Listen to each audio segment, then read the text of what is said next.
کاک دابان شەدەڵا جێگری بەرپرسی فەرمانگەی پەیوەندیەکانی دەرەوە. کاک دابان سڵاو لێبێ. زۆر سپاس، ڕۆژتان باش، دیدارتان باش. سپاس دەکەم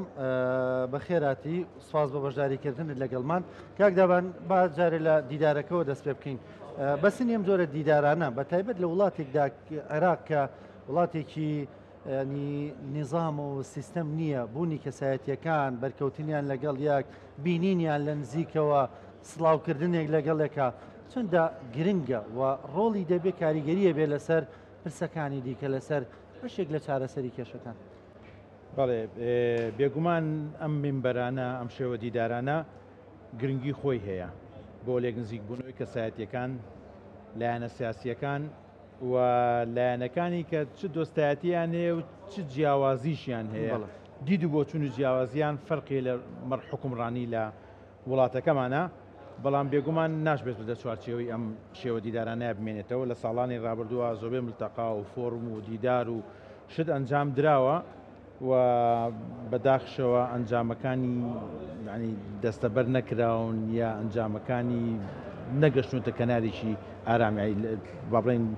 لە ئەم شێوە دیدارانەیە. بێنە باسەرباسی ئەم دیدارە گرنگە بۆ شاری سلێمانی و ناوبانێکی خۆشی هەیە. ئێستا لە ژووریشەوە زۆر باز لە زەرورێتی ئەم شێوە دیدارانە کرا لە شاری سلێمانی کە ببێتە چەقی ڕووداوێکی سیاسی بۆ هەرێمی کوردستان و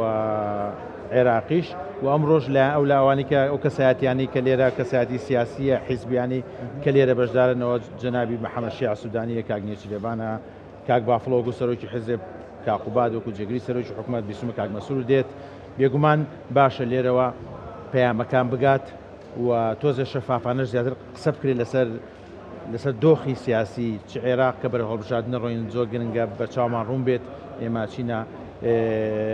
پرۆسەیەکی هەڵبژاردنەوە و لەسەر ئاسی هەرێمی کوردستانیش ئێمە لە چه ئاستەکانی و لە شوین بۆ دروستکردنی حکوومەتی هەرێم و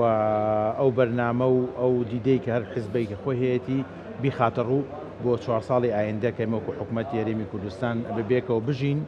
پێکەوە حکومڕانی بکەین. باس لە حکوومەتی هەرێم کرد. ئەگەر بزانینەوەندەی زانیاری دەبێت پێگەنانی کابینی دێم بەکوێ گەشتووە. دەزانین دانیشتەکان بەردەوامە دوێنێ دانیشتنیەکێتی و پارتیە بوو، ڕاگەندەیەکی بەشیان دەرکرد. بەکوێ گەشتووە دابشکردنی پۆستەکان یان جارێ لەسەر ڕوئیای حکومڕانێکە قساکرێ. ئەوەی کە من ئاگادارم بێگوڵ من ئەندام نیم لە ئەو شاندا، بەڵام ئەوەی کە ئاگادارم ئەو دوو لیژنە هەیە، لیژنەیەکیان کە کار لەسەر چوارچێوەی حکومڕانی و ڕۆیای حکومڕانیەکە ئەوە کۆتایی هاتووە دیارە ئیشوکارەکانی. ئێستا باز گەشتە سەرەوەی پۆستەکان، بێگومان پۆستەکانیش بەقەد ئەوەی یەکەم گرنگە بەقەد چوارچێوەی حکومڕانیەکە یا دیدی حکومڕانی لایەنەکان گرنگە،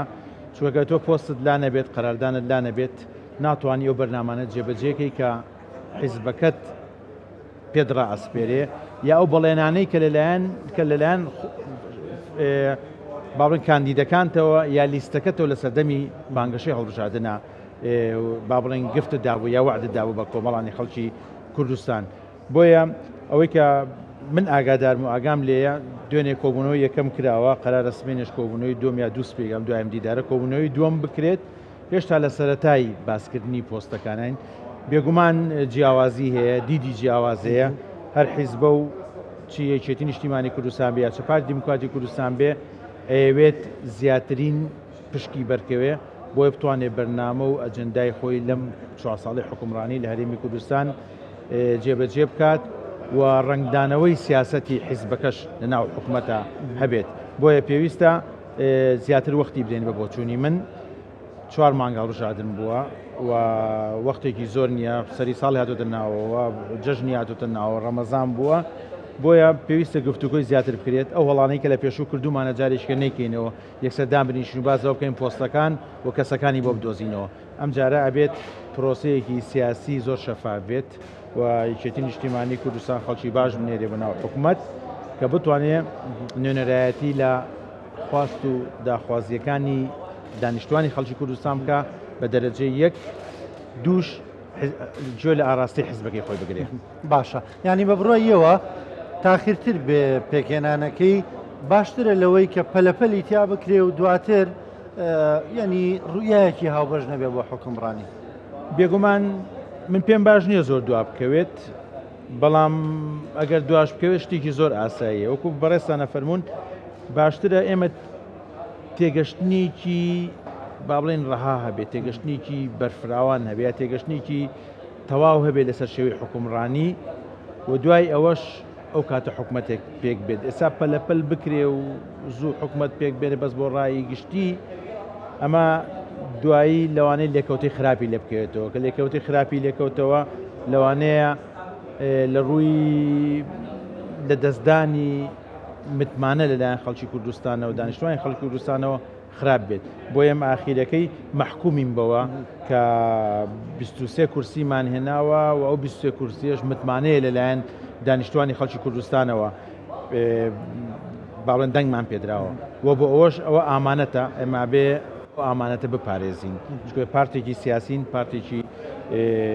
جەماوەرین و پێویستمان بۆ هەیە کە ئێمە ئەو متمانانە بپارێزین بۆیە بتوانین بۆ هەڵبژاردنەکانی داهاتوو بینا لەسەر ئەم دەنگانە بکەین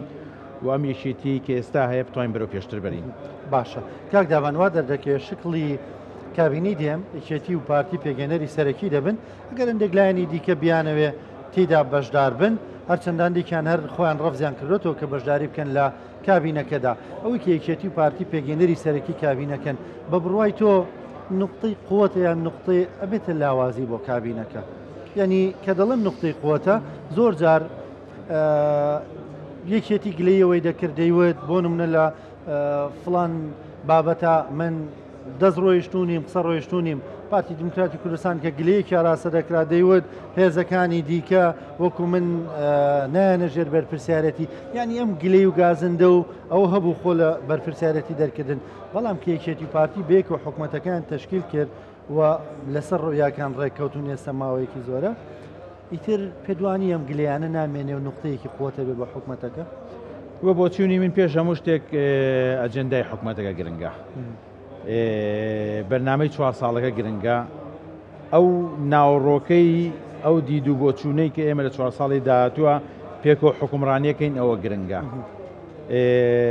ئەگەر لەسەر ئێمە تەواوی ئەو ناوڕۆکە ڕێبکەوین و بشتوانین ڕێزی لێ بگرین بە بۆچوونی من ئەگەر وەزارەتێک بدرێ بە لایەنێکی دیکە پێک هاتەیە یا لایەنێشکەی سیاسیە زۆر ڕنگدانەوەی لەسەر بەڕێوەبردننی وڵات یا حکومڕانی نابێت یا لە کۆی پرۆسی سیاسەکە نابێت بگرێ لەوانەیە باشتریش بێ بەڵام لێرە شتی چێشمانەیە ئێمە هەردوو ئەزمونونەکەمان هەیە ئەزمموی 50-50مان هەیە ئەزمموی 60-40مان هەیە ئەزمموی حکوومەتی بەنکەفراوانمان هەیە ئەزمموی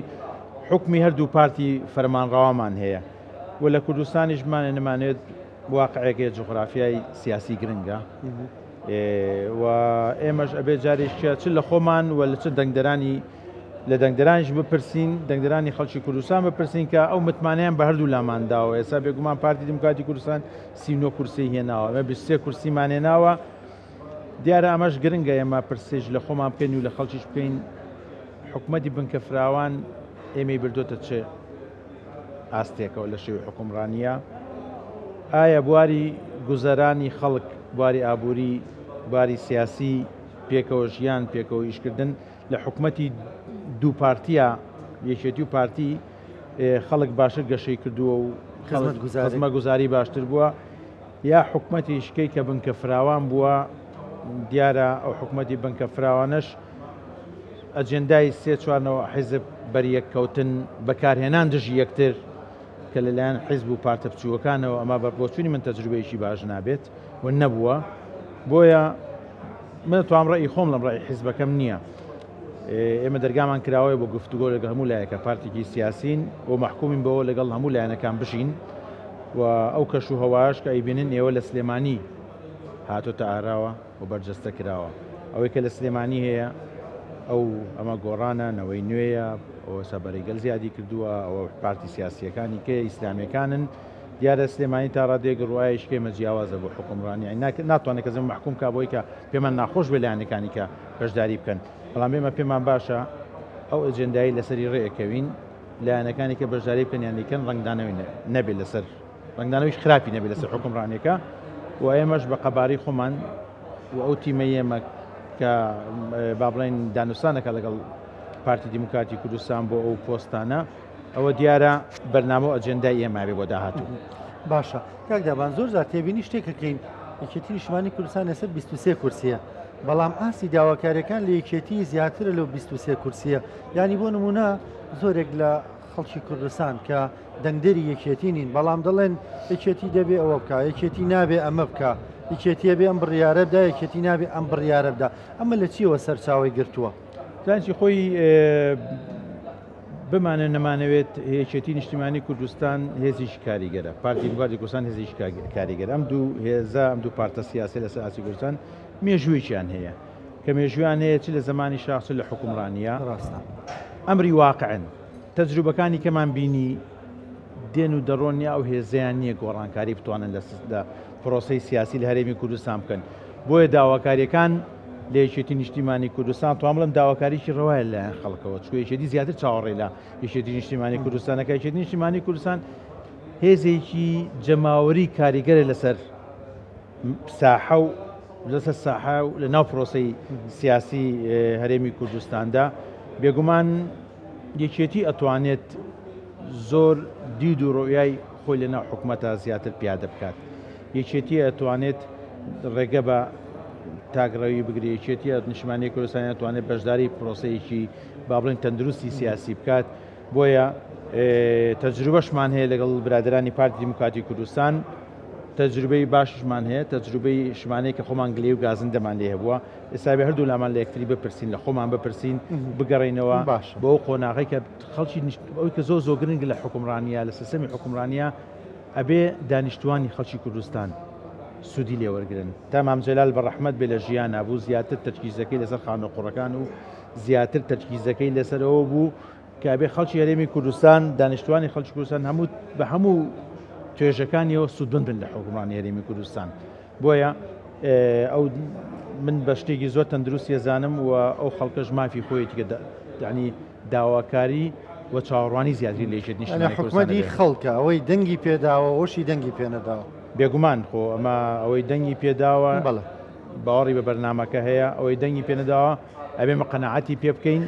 کە دەنگ بدا بێمە و ئەو داواکاریانیان بۆ جێبەجێ باشە کاک داوان لە پێگەێنانی کابینی دەیە ئەوەی یەکێتی نیشتیمانی کوردستان پشتی پێدەبەستێ جارێکێش لە پرۆگرامێک پێکەوە پرسیارم لە بەڕێزت کرد بەشێتی کادرێکی زۆریە ڕەنگە هەندێکیان حەز بکەن پۆست وەربگرن بەرپرسیارەتی وەربگرن و حەقی خۆشیانە یەکێتی پشت دەبەستێتەوە بەو کادرانی پێشووی لە حکوومەت دابوون یان خەڵکی نوێ دەهێنێتە پێشەوە ئەزانین چۆن دەکرێت ئەمە لە کوردستان نەبێتە باو من خۆم تەواوی ژیانم 33 ساڵ لە ئەوروپا ژیاوم بەو وەزۆبەی ژیانیشم کە لێ ژیاوم لە بواری سیاسیە و نوێنەرایەتیە دیبلۆماسیە ئەزمونم هەیە ئێمە ئەتوانین شتێک دروست بکەین ئەو کادیرانی کە پێشتر هەن تەجروبە سوود لە ئەزمونونەکەیان وەربگرین وەقی چێکە بە ئەوەی کە لە پۆستێکە بەڕێوەری گشتیە جێگری وەزیرە 8 ساڵ لە پۆستێکا بێت ئەو 4 ساڵی یەکەم خۆ پرۆزێکی سیاسیەوە چ پەرلەمان بێت یا چێ لە حکوومەتە بەجارێک 2 ساڵ تا تێ ئەگەیت شێوەی حکومڕانیەکە چۆنە دوای ئەتوانی ئەو بەرنامە و ئەجەندایی حکوومەت جێبەجێ بکەیت بە بۆچوونی من ئەکرێت ئەچەنە من قەرار لەوە نادەم مەکتەبی سیاسی و جەناوی کاک بافڵ و تیمی حکوومەت بڕیان لەوادەن بە بۆچین من ئەتوانین تێکەڵەیە دروست نزیکی لە تیمی حکوومەتەوە بەڵێ ئەکرێت تەجروبەیەک لەوە وەربگیرێت ئەو کادیرانی کە ئەزمونیشیان هەیە لە حکوومەتە بمێننەوە و کادیری کەشێت و موحی هەیە حەزەکا بێتە ناو حکوومەتەوە بەشداری پێ بکرێت و هەشە